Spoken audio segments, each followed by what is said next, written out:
भगवते वासुदेवाय। श्रीमद्भागवत दशम स्कंध अष्टषष्टितम अध्याय। शुक उवाच शृणो राजन भागवत द्वारकापुरे कामसूत न देखि अति शोक भरे लोड़ंती ग्राम वन घोरे न देखि होइले निराश एमंते गला 4 मास ब्रह्मानंदन एक दिने मिलिले द्वारका भुवने राम गोविंद पासे बसी मुनि कहन्ति मंदे हसी शुण गोविंद हलधर तुम्भर पुत्रर कुमर शोणितपुरे कन्या छळे बंधन निज कर्म फले बलिर पुत्र बाणासुर दुर्जय दुष्ट दुराचार तार सहस्र भुज बही ता समरणे वीर नाही ईश्वर बरे भुज बही ता समरणे वीर नाही देखि डरन्ति सर्वजने अजेय एतिनि भुवने। एमंत कही कृष्ण आगे नारद गले शून्य मार्गे कृष्ण आदेशे उग्रसेन साजिले जदुभोज सैन्य प्रद्युम्न जुजुधान गद सांब सारण उपनंद भद्र सुनंद आदि बेगे साजिले राम कृष्ण संगे द्वादश अक्षोहिणी घेनी सबदे कंपई मेदिनी शंख सबदे दिगपुरी रुन्धिले शोणित नगरी दुर्जय जदुभोज वीर भांगिले वन ग्रामपुर पाचेरी अट्टाळी गोपुर भांगिण सर्व कले चूर गहन घोर नाद शुणी बळी नंदन वीरमणि दुष्ट स्वभावे महारोषे बेगे मिलिला रुद्र पासे। हरि हरि बोल। संभ्रमे रुद्र पादे पड़ी बोलई बेनी कर जोड़ी भोनाथ अंबिकार मण मो पुरे कन्यार दूषण निर्भये प्रद्युम्न कुमर बळे हरिला कन्या मोर बंधन कली नाग पासे ता शुणी कृष्ण महारोषे बळे मोहर पुरे आसी राहु जेसने शशिग्रासी भाजिले मोर गड़ग्राम शुणी शंकर गरुत्तम विशेष कन्यार दूषण शुणी साजिले रुद्रगण तक्षणे बलिर नंदन मिलिला आपणा भुवन कृष्णर बड़ परिमाणी साजी द्वादश अक्षोहिणी संगते घेनी महावीर नगरु होइला बाहार देखि ताहार आगुसार तक्षणे मिलिले शंकर संगे कार्तिक गणपति आवर जेते सेनापति वृषभ पृष्ठे बसीहर मिलिले जही चक्रधर शंकर गण अप्रमित रण आबोरी जुथ जुथ मारंती नाना शस्त्र घेनी सबदे कंपई मेदिनी शून्य देखंती दिगपाल कृष्ण शंकर रण गोल दुर्लभ हरि हर रण शुणन्ते रोम हरषण अद्भुते शुभे घोर नाद शुण हो संग्राम प्रवाद कृष्ण शंकर रण घोर कार्तिके रुक्मिणी कुमार बाणर मंत्री बेनिजन ନାମ କୁମ୍ଭାଣ୍ଡ କୂପକର୍ଣ୍ଣ। କୁମ୍ଭାଣ୍ଡ କୂପକର୍ଣ୍ଣ ବୀର ସଙ୍ଗେ ଯୁଝନ୍ତି ହଳଧର। ବାଣ କୁମର ଶାମ୍ବବେନି ଯୁଦ୍ଧ କରନ୍ତି ଶସ୍ତ୍ର ଘେନି। ସାତ୍ୟକୀ ବାଣ ତୁଲେ ରଣ କେ କହୁ ଯୁଦ୍ଧ ଗରୁ ଟାଣ। ସହସ୍ର ଭୁଜେ ବେନି ଭୁଜ ଯେଣୁ ସାତ୍ୟକୀ ବିଷ୍ଣୁ ତେଜ। ଦେଖି ଅଦ୍ଭୁତ ଘୋର ରଣ ଶୂନ୍ୟ ମିଳିଲେ ଦେବଗଣ। ବ୍ରହ୍ମାଙ୍କ ତୁଲେ ଆଖଣ୍ଡଳ ସିଦ୍ଧ ଚାରଣ ଦିଗପାଳ। ଗନ୍ଧର୍ବ ଅପସରା ଯକ୍ଷ ବିମାନେ ମିଳିଲେ ପ୍ରତ୍ୟକ୍ଷ। ଗୋବିନ୍ଦ ଦେଖି ରୁଦ୍ରଗଣ ନିଜ କୋଦଣ୍ଡେ ଦେଲେ ଗୁଣ। ଭୂତ ପ୍ରଥମ ଗୁହ୍ୟଗଣ ଗ୍ରହ ଡାକିନି ଜାତୁ ଧାନ। ବେତାଳ ଆଦି ବିନାୟକ କୋଟରା ରେବତୀ ଅନ୍ତକ। ଜ୍ୟେଷ୍ଠା ପୂତନା ଆଦି ଯେତେ ପ୍ରେତ ମାତୃକା ଗଣ ଜୁତେ। ପିଶାଚ କୁଷ୍ମାଣ୍ଡ କବୀର ବ୍ରହ୍ମ ରାକ୍ଷସ ମହାଘୋର। ଏ ଆଦି କହି ବିମୁକେତେ ରୁଦ୍ରର ବଳ ଛନ୍ତି ଯେତେ। ସାରଙ୍ଗ ଧନୁର୍ବାଣ ବିନ୍ଧି ନିମିଷ ମାତ୍ରେ କୃଷ୍ଣ ଛେଦି। ତା ଦେଖି ରୁଦ୍ର କୋପ ଭରେ ପିନାକ ଧନୁ ଧରି କରେ। ତକ୍ଷଣେ ଦଶ ଦିଗ ରୁନ୍ଧି କୃଷ୍ଣ ଉପରେ ବାଣ ବିନ୍ଧି। ରୁଦ୍ର ନାରାଚ ଦେଖି ହରି ଗୁଣ ଟଙ୍କାରୀ ନାଦ କରି। ବାଣକୁ ବାଣ ପରିତାଳ କରନ୍ତି ମଦନ ଗୋପାଳ। ତିଳ ପ୍ରମାଣ ଛେଦି କରି କାଟିଲେ ରୁଦ୍ର ବାଣ ହରି। ଲୀଳା ମାତ୍ରକେ ବାଣ ଗଲା ତା ଦେଖି ରୁଦ୍ର କୋପ କଲା। ଦହିବା ପ୍ରାୟ ତିନି ପୁର ଗୁଣେ ବସାଇ ରୁଦ୍ର ସର। ଆକର୍ଣ୍ଣ ଯାଏ ଟାଣି ଗୁଣ ଦେଖି ହସନ୍ତି ନାରାୟଣ। ବ୍ରହ୍ମ ଅସ୍ତ୍ରରେ ତାହା ଛେଦି ପର୍ବତ ବାଣ ରୁଦ୍ର ବିନ୍ଧି। ବଜ୍ର ପ୍ରହାରୀ ଜଗନ୍ନାଥ ରୁଦ୍ର ଶସ୍ତ୍ରକୁ କଲେ ହତ। ହର ପେଶିଲେ ମେଘମାଳ ପବନ ସରେ ନନ୍ଦବାଳ। ମେଘ ସମୂহে ବେଗେ ନାଶେ ଶଙ୍କର ଅନଳ ବିନାଶେ। ଗୋବିନ୍ଦ ଜଳ ବୃଷ୍ଟି କରି ତକ୍ଷଣେ ଅନଳ ନିବାରି। ଦେଖି ଶଙ୍କର କୋପ ଚିତ୍ତେ ବେଗେ ବିନ୍ଧିଲେ ପାଶୁପତେ। କୃଷ୍ଣ ପେଶିଲେ ଚକ୍ର ବେଗେ ପଡ଼ିଲା ପାଶୁପତ ଅଙ୍ଗେ। ତକ୍ଷଣେ କଲା ଭସ୍ମସାର ଯୁଦ୍ଧ ଦେଖନ୍ତି ସୁର ନର। ରୁଦ୍ର ଶରୀରେ ଗୋପୀନାଥ ଜୃମ୍ଭଣ ଶସ୍ତ୍ର କଲେ ଘାତ। ପୁଣି ମୋହନ ଶସ୍ତ୍ର ଧରି ଶଙ୍କର ଦେହେ କୃଷ୍ଣ ମାରି। ତକ୍ଷଣେ ଅମ୍ବିକାର ମଣ ମୋହେ ପଡ଼ିଲେ ଘୋର ରଣ। ପଞ୍ଚପରାଣ କଣ୍ଠାଗ୍ରତ ତକ୍ଷଣେ ହୋଇଲେ ଅଚେତ। ରୁଦ୍ରଙ୍କୁ କରାଇ ମୋହନ ଚାହିଁଲେ ଦେବକୀ ନନ୍ଦନ। ବାଣାସୁରର ବଳ ଦେଖି ଧନୁକୁ କଲେ ଅଧୋମୁଖୀ। ଗଦା ଖଡ଼ଗ ବାଣେ ହରି ଦ୍ୱାଦଶ ଅକ୍ଷୋହିଣୀ ମାରି। ଗୋବିନ୍ଦ କଲେ ଶଙ୍ଖଧ୍ୱନି ଶବଦେ କମ୍ପିଲା ମେଦିନୀ। କାର୍ତ୍ତିକ ପ୍ରଦ୍ୟୁମ୍ନର ତୁଲେ ଘୋର ଶବଦେ ରଣ କଲେ। ପ୍ରଦ୍ୟୁମ୍ନ ବାଣେ ହରବଳା ମୟୂର ଘେନି ପଳାଇଲା। କୁମ୍ଭାଣ୍ଡ କୂପ କର୍ଣ୍ଣବେନି ରାମର ତୁଲେ ଧନୁ ଘେନି।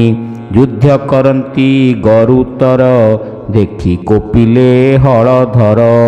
ମୁଷଳ ଘେନି ବେଗେ ପିଟି ପଡ଼ିଲେ ବେନି ବୀର ଲୋଟି। ସନ୍ନିଧେ ଯେତେ ବୀର ଥିଲେ ସମର ଛାଡ଼ି ପଳାଇଲେ। ସାତ୍ୟକୀ ତୁଲେ ବାଣାସୁର ନିବିଡ଼େ କରନ୍ତେ ସମର। ଦେଖିଲା ନିଜ ସୈନ୍ୟ ନାହିଁ, ସମ୍ଭ୍ରମେ ଦଶ ଦିଗ ଚାହିଁ। ତା ଦେଖି ବଳିର କୁମର, କୋପ ବଢ଼ିଲା ଗରୁତର। ସାତ୍ୟକୀ ତୁଲେ ରଣ ଛାଡ଼ି, ଧାଇଁଲା ରଣ ଭୂମି ମାଡ଼ି। କୃଷ୍ଣ ନିକଟେ ରଥ ନେଇ, ରଖିଲା ଚାପେ ଗୁଣ ଦେଇ। ଆକର୍ଷି ଧନୁ 500, ଅସୁର ବଳ ଅପ୍ରମିତ। ଗୁଣ କେବେନି ବେନି ବାଣ, କୋପେ ବିନ୍ଧିଲା ଗରୁ ଟାଣ। ରଣ ଦୁର୍ମଦ ଅତି ଖରେ, ବିନ୍ଧିଲା ଗୋବିନ୍ଦ ଉପରେ। ଦେଖି ତାହାର ବାଣ ବୃଷ୍ଟି, ଗୋବିନ୍ଦ କଲେ ଦୃଢ଼ ମୁଷ୍ଟି। ଏକାବେଳେକେ ଦେବରାଜ, ବିନ୍ଧିଲେ ସହସ୍ର ନାରାଚ। ଶରର ମୁଖେ ଶର ବାଜି, ଅସୁର ବାଣ ଗଲା ଭାଜି। ତକ୍ଷଣେ ତିନି ଶର ବିନ୍ଧି, ଅଶ୍ୱସାରଥି ରଥ ଛେଦି। ବାଣ ହୋଇଲା ଭୂମିପାଦ, ଗୋବିନ୍ଦ କଲେ ଶଙ୍ଖନାଦ। ତାର ଜନନୀ ପୁରେ ଥିଲା, ପୁତ୍ରର ମରଣ ଜାଣିଲା। ସିଦ୍ଧ ଯୋଗିନୀ ସେଯୁକତେ, ସଂଗ୍ରାମେ ମିଳିଲା ତୁରିତେ। କୃଷ୍ଣର ନିକଟ ହୋଇଲା, ଅତି ବିରୂପ ପ୍ରକାଶିଲା। କେଶ ମୁକୁଳା ମୁଣ୍ଡେ ଚାଲେ, ବସ୍ତ୍ର ପଡ଼ିଲା ଫିଟି ତଳେ। ବିବସ୍ତ୍ର ଦେଖି ତା ଶରୀର, ବିଷ୍ଣୁ ସୁମରି ଗଦାଧର। ଅଧୋବଦନ ନାରାୟଣ, ବିରଥ ହୋଇଥିଲା ବାଣ। ବେଗେ ପଳାଇ ପୁରେ ପଶି, ଗୋପନେ ଜୀବନ ଆଶ୍ୱାସୀ। ଭୁବନେ ହୋଇଲା ନିଶ୍ଚିନ୍ତ, ଏମନ୍ତେ ଶୁଣ ନରନାଥ। ରୁଦ୍ର ଯେ ପଡ଼ିଥିଲେ ମୋହେ, ଜ୍ଞାନ ପଶିଲା ନିଜ ଦେହେ। ଉଠି ସମ୍ଭାଳି କଳେବର, ଶରୀରୁ ଜାତ କଲେ ଜ୍ୱର। ବୋଇଲେ କୃଷ୍ଣେ ମାର ତୁହି, ତକ୍ଷଣେ ଶିବ ଆଜ୍ଞା ପାଇ। ସ୍ୱଭାବେ ତ୍ରିଶିର ତ୍ରିପାଦ, ଚଳନ୍ତେ କରେ ଘୋର ନାଦ। ଶବଦେ ଭୁବନ କମ୍ପିଲା, କୃଷ୍ଣର ନିକଟେ ମିଳିଲା। ଅଦ୍ଭୁତ ଦେଖି ରୂପ ତାର, ଅଳପ ହସି ଚକ୍ରଧର। କୃଷ୍ଣ ଆଦେଶେ ବିଷ୍ଣୁ ଜ୍ୱର, ଶରୀରୁ ହୋଇଲା ବାହାର। ଏବେ ନିଜର ଏକ ମେଳେ, ଶୂନ୍ୟ ଦେଖନ୍ତି ଦିଗ ପାଳେ। କୋପେ ଯୁଝନ୍ତି ବେନି ଜ୍ୱର, ଶବଦେ କମ୍ପେ ତିନି ପୁର। ବଜ୍ର ଶବଦ ଘୋର ନାଦେ, ସମର କଲେ ବାହୁ ଯୁଦ୍ଧେ। ବିଷ୍ଣୁର ଜ୍ୱର ମହାଘୋର, ଦେଖି ଭାଜିଲା ଶିବ ଜ୍ୱର। ପଳାଇ ଗଲା ଅନ୍ତରୀକ୍ଷେ, ଗୋଡ଼ାଏ ବିଷ୍ଣୁ ଜ୍ୱର ପଛେ। ଭ୍ରମିଲା ଦଶ ଦିଶ ତ୍ରାସେ, କେହି ନୋହିଲେ ତା ବିଶ୍ୱାସେ। 14 ଭୁବନେ ବୁଲିଲା, ଶରଣ କେହି ନ ରଖିଲା। କୃଷ୍ଣ ବୈରୀ କେ ବିଶ୍ୱାସ, ଜୀବନେ ଅଛି ଯାର ଆସ। ନିରାଶେ ଶିବ ଜ୍ୱର ଧାଇଁ, ମିଳିଲା କୃଷ୍ଣ ପାଶେ ଯାଇ। ଭୟେରୋ ଦଇ ଘୋର ନାଦେ, ଶରଣ ଗଲା କୃଷ୍ଣ ପାଦେ। ଆରତେ କୃଷ୍ଣ ପାଦେ ଯାଇ, କର ଯୁଗଳ ଶିରେ ଦେଇ। କାତୋରେ ଯୋଡ଼ିବେନି କର, ସ୍ତୁତି କରଇ ଶିବ ଜ୍ୱର। ହରି ହରି ବୋଲ। ଜ୍ୱର ଉବାଚ ନମଇ ପ୍ରଭୁ ଭାବଗ୍ରାହୀ, ଅନନ୍ତ ଶକ୍ତିମୟ ତୁହି। ପରମ ପୁରୁଷ ତୁ ହରି, ଜଗତେ ଆତ୍ମା ରୂପେ ପୁରୀ। ତୋହର ନାହିଁ ଆଦି ଅନ୍ତ, କେବଳ ଆତ୍ମା ଜ୍ଞାନେ ରତ। ସୃଷ୍ଟି ପାଳନ ସଂହାରଣ, ତୁ ନାଥ ପରମ କାରଣ। ଯେ ନିର୍ବିକାର ବ୍ରହ୍ମ ତତ୍ତ୍ୱ, ବେଦାନ୍ତେ ବୋଲନ୍ତି ପ୍ରଶସ୍ତ। କାଳ ଦୈବ କର୍ମ ଜୀବ, ଏମନ୍ତେ ପଞ୍ଚମେ ସ୍ୱଭାବ। ତୁ ଭୂତ ସୂକ୍ଷ୍ମ କ୍ଷେତ୍ର ଆତ୍ମା, ବିକାର ପଞ୍ଚ ତୋ ମହିମା ଏ ଦଶ ଇନ୍ଦ୍ରୀ ଏକ କରି ତୋ ମାୟା ବୀଜ ରୂପ ଧରି ଅଙ୍କୁରି ଫଳ ଇ ବ୍ରହ୍ମାଣ୍ଡ ଏଣେ ବିଲଗ ତୋର ପିଣ୍ଡ ଲୀଳାଏ ଉତ୍ତପର୍ଣ୍ଣ ହେଉ ତୁ ନାଥ ଭାବେ ଦେହ ବହୁ ଦେବତା ସାଧୁ ଲୋକ ଧର୍ମ ଯଜ୍ଞାଦି ଯେତେ ଶୁଭ କର୍ମ ଏ ଆଦି ଯେତେ ଧର୍ମ ହେତୁ ଏହାଙ୍କ ରକ୍ଷଣେ ତୁ ସେତୁ ସାଧୁ ହିଂସନ୍ତି ଯେତେ ପ୍ରାଣୀ ତାହାଙ୍କୁ ଦଣ୍ଡୁ ଚକ୍ର ପାଣି ଭୂମିର ଭାରା ଖଣ୍ଡିବାରେ ତୋହର ଜନ୍ମ ଏ ସଂସାରେ ତୋହର ତେଜେ ନିଜ ଜ୍ୱର ଦୁଃସହ ଘୋର ଭୟଙ୍କର ତାହାର ମହା ତେଜେ ମୋହି ବ୍ରହ୍ମାଣ୍ଡେ ଭ୍ରମି ଶ୍ରମ ପାଇ ପଶିଲି ତୋହରେ ଶରଣ ତୁ ମୋତେ ରଖ ନାରାୟଣ ଯାବତ ଜନ୍ତୁ ତୋର ପାଦେ ଶରଣ ନ ପଶେ ପ୍ରମାଦେ ତାବତ ତାପତ୍ରୟେ ଦୁଃଖୀ କର୍ମ ବନ୍ଧନେ ଉପଲକ୍ଷୀ ହେମନ୍ତ ଜ୍ୱର ବାକ୍ୟ ଶୁଣି ହସି ବୋଲନ୍ତି ଚକ୍ରପାଣି ଭଗବାନ ବାଚ ତ୍ରିଶିର ଶୁଣ ମୋ ବଚନ ମୁଁ ତୋତେ ହୋଇଲି ପ୍ରସନ୍ନ ତୋତେ ମୋ ଜ୍ୱର ଭୟ ନାହିଁ ଶୁଣ ପ୍ରସନ୍ନେ ମୁଁ ବୋଲଇ ତୋହର ମୋହର ସମ୍ବାଦ ଶୁଣନ୍ତେ ଖଣ୍ଡିବ ପ୍ରମାଦ ଜ୍ୱର ନ ଲାଗୁ ତା ଶରୀର ସତ୍ୟ ବଚନ ଏ ମୋହର ଏମନ୍ତ କୃଷ୍ଣ ବାକ୍ୟ ଶୁଣି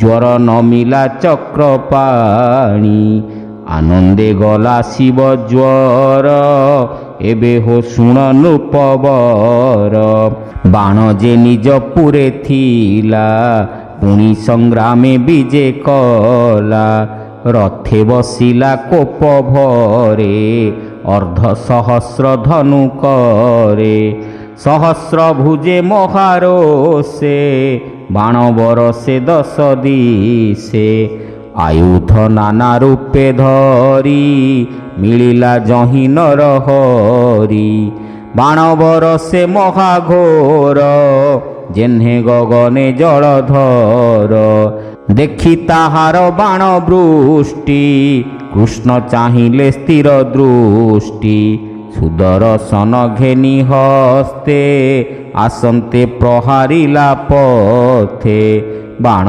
ବରଷା ଅତି ବେଗ କୋପେ ଛେଦିଲେ ଶୂନ୍ୟ ମାର୍ଗ ବଜ୍ର ଶବଦ ପ୍ରାୟ ସ୍ଫୁରି କୋଟି ତପନ ରୂପ ଧରି ପଡ଼ିଲା ବାଣାସୁର କନ୍ଧେ ଭୁଜ ଛେଦିଲା ଘୋର ନାଦେ ବାମ ଦକ୍ଷିଣେ ବେଗେ ପଡ଼େ ବୃକ୍ଷରୁ ପତ୍ର ଯେହ୍ନେ ଝଡ଼େ ବାଣର ଭୁଜ ନାଶ ଦେଖି ଶଙ୍କର ସମର ଉପେକ୍ଷୀ ମିଳିଲେ ଗୋବିନ୍ଦ ନିକଟେ ଦେବେ ଦେଖନ୍ତି ଶୂନ୍ୟ ବାଟେ ଭକତ ବନ୍ଧୁ ସେ ଶଙ୍କର ଶିରେ ନିବେଶିବେ ନିକର ରୁଦ୍ର ବାଚ ବୋଲନ୍ତି ଚକ୍ରାୟୁଧ ତୁହି ତୁ ନାଥ ନହୁ ଭୂତ ଦେହି ତୁ ବ୍ରହ୍ମ ପୁରୁଷ ପୁରାଣ ଅଶେଷ ପରମ କାରଣ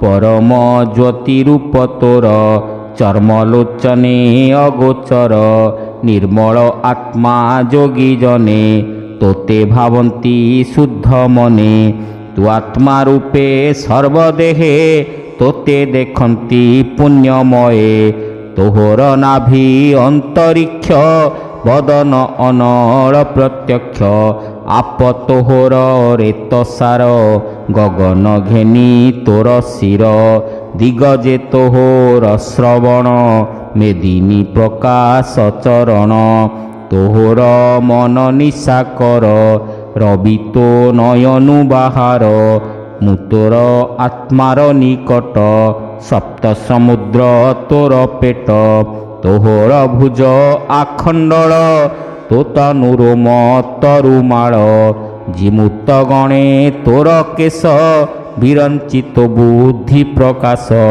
ତୋର ବୃଷଣ ପ୍ରଜାପତି ଏଣୁ କେ ଜାଣେ ତୋର ଗତି ଧର୍ମ ତୋ ହୃଦୟ ପ୍ରକାଶ ଏଣୁ ତୁ ବିରାଟ ପୁରୁଷ ଜଗତେ ତୋର ଅବତାର ଧର୍ମର କ୍ଷଣେ ଚକ୍ରଧର ଜଗତ ହିତେ ତୋର ଦେହି ତୋ ମାୟା ନ ଜାଣନ୍ତି କେହି ତୋ ଅନୁଭବ ଆମ୍ଭେ ହେଉ ଆଜ୍ଞାରୁ ଭୁବନ ଭିଆଉ କରୁ ପାଳନ ସଂହାରଣ ତୋହର ଆଜ୍ଞା ପରମାଣ ଆଦି ପୁରୁଷ ଏକ ତୁହି ଦ୍ୱିତୀୟ ଭାବ ତୋର ନାହିଁ ଜ୍ଞାନ ପ୍ରକାଶ ଶୁଦ୍ଧ ଜ୍ୟୋତି ହେତୁ ଅହେତୁ ତୁ ଶ୍ରୀପତି ପ୍ରକାଶ ହେଉ ଯଥାବିଧି ତୋ ମାୟା ସକଳେ ପ୍ରସିଦ୍ଧି ସୂର୍ଯ୍ୟର ତହୁଁ ଛାୟା ଜାତ ଛାୟାରେ ଛନ୍ନ ଛାୟାକାନ୍ତ ଛାୟାର ମଧ୍ୟେ ନାନା ରୂପ ତେସନେ ତୋର ମାୟା କଳ୍ପ ତ୍ରିଗୁଣେ ନହୁ ତୁ ବିକାଶ ରବି ଯେସନେ ସ୍ୱପ୍ରକାଶ ଆତ୍ମା ପ୍ରକାଶେ ଗୁଣ ନାଶେ ଆଦିତ୍ୟ ଯେସନେ ଆକାଶେ ତୁ ନାଥ ନିତ୍ୟ ଶୁଦ୍ଧ ଜ୍ଞାନ ମହାମହିମ ଭଗବାନ ତୋର ମାୟାରେ ବୁଦ୍ଧି ନାଶୀ ଜୀବର ଗଳେ ମୋହ ପାଶି ପୁତ୍ର କଳତ୍ର ଗୃହଧନେ ବନ୍ଧନ ତୋହର ବଚନେ ଦୁଃଖ ସାଗରେ ମୂଢ଼ମତି ବୁଡ଼ନ୍ତି ପୁଣି ପ୍ରକାଶନ୍ତି ପ୍ରମାଦେ କରୁଥାନ୍ତି କେଳି ତୋର ମାୟାରେ ବନମାଳି ମନୁଷ୍ୟ ଦେହେ ପଦ୍ମନାଭ ନିଶ୍ଚୟ ଦେବଙ୍କୁ ଦୁର୍ଲଭ ଏ ଦେହ ପାଇ ଜ୍ଞାନ ହାରି ତୋତେ ନ ଜାଣେ ଦଇତାରି ଭାବ ତୋ ଚରଣେ ନ ସଞ୍ଚେ ସେ ଦୁଃଖ ନିଜ ଆତ୍ମା ବଞ୍ଚେ ଆତ୍ମା ଈଶ୍ୱର ପ୍ରିୟ ତୁହି ସେ ପ୍ରାଣୀ ତୋତେ ପାଶ ରଇ ଇନ୍ଦ୍ରିୟ ଅର୍ଥେ ବିପରୀତ ହସ୍ତରୁ ପକାଇ ଅମୃତ ବିଷଭକ୍ଷଇ ସ୍ୱାଦୁମଣି ତୋ ମାୟା ଗୁଣେ ଚକ୍ରପାଣି ମୁହିଁ ବିରଞ୍ଚି ମୁନି ଦେବା ନିର୍ମଳ ଚିତ୍ତେ ତୋତେ ସେବା କରୁ ସଂସାରେ ଦେହ ବହି ଜୀବର ଇଷ୍ଟ ଦାତା ତୁହି ସ୍ଥିତି ପାଳନ ଅନ୍ତ ହେତୁ ସମପ୍ରଶାନ୍ତ ଆତ୍ମା କେତୁ ଆତ୍ମା ଦେବତା ତୁ ଅନେକ ତୁ ତହୁଁ ନାହିଁ ଅନ୍ୟ ଏକ ତୁ ଏ ଜଗତ ମିତ୍ର ହେତୁ ଜନ୍ମ ମରଣ ବନ୍ଧ ସେତୁ ତୋତେ ଭଜିଲେ ନର ନାରୀ ତୋ ମାୟା ବନ୍ଧରୁ ନିସ୍ତରୀ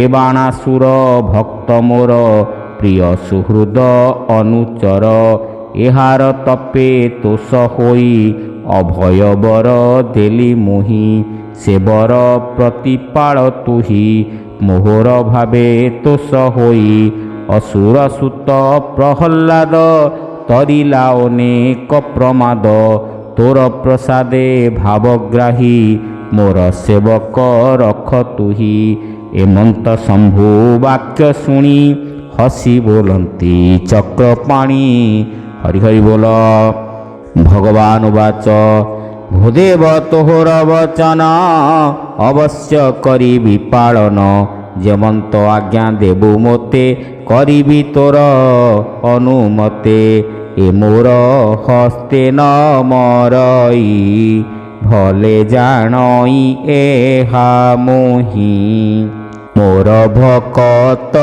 ପ୍ରହଲ୍ଲାଦ ତାହାରେ ନ ଲାଗେ ପ୍ରମାଦ ତାର କୁମାର ବିରୋଚନ ବଳି ଯେ ତାହାର ନନ୍ଦନ ବଳିର ପୁତ୍ର ବାଣାସୁର ଏଣୁ ଏ ଅବଧ୍ୟ ମୋହର ପ୍ରହଲ୍ଲାଦର ବଂଶ ଯେଣୁ ଏହାକୁ ନ ମାରିବି ତେଣୁ ପୂର୍ବେ ମୁଁ ଅଛି ବର ଦେଇ ତା ବଂଶ ନ ମାରିବି ମୋହି ଏହାର ଗର୍ବ ନାସିବାରେ ଚକ୍ର ପେଶିଲି କୋପ ଭରେ सहस्रभुज छेदी करी द्वादश अक्षोहिणी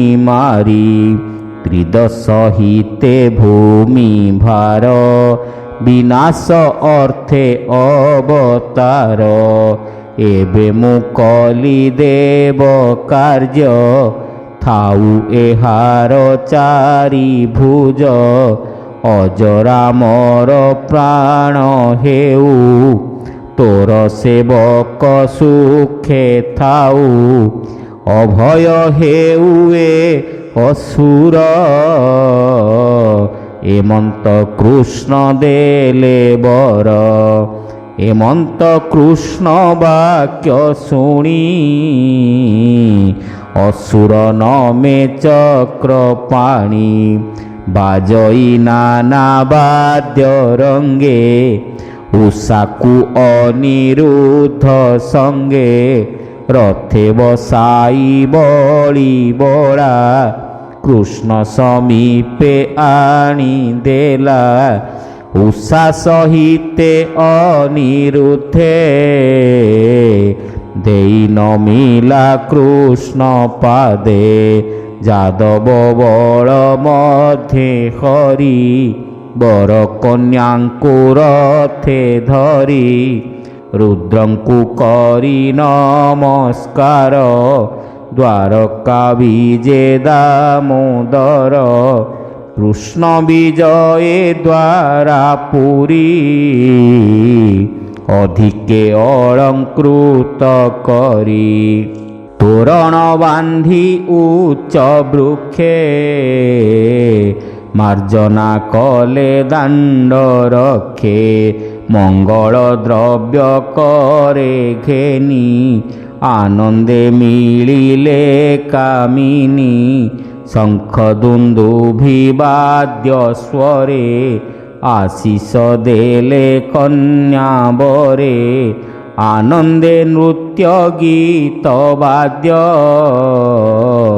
विजये द्वारका संपद एमंत हरिहर रण जे करे श्रवण कीर्तन प्रभात काले प्रतिदिने जे प्राणी चित्ते शुद्ध मने ताहार नाही पराभव निरते रखन्ति माधव कृष्ण मंगल शुद्ध वाणी शुणी संसारुतर प्राणी सुजन हिते भागवत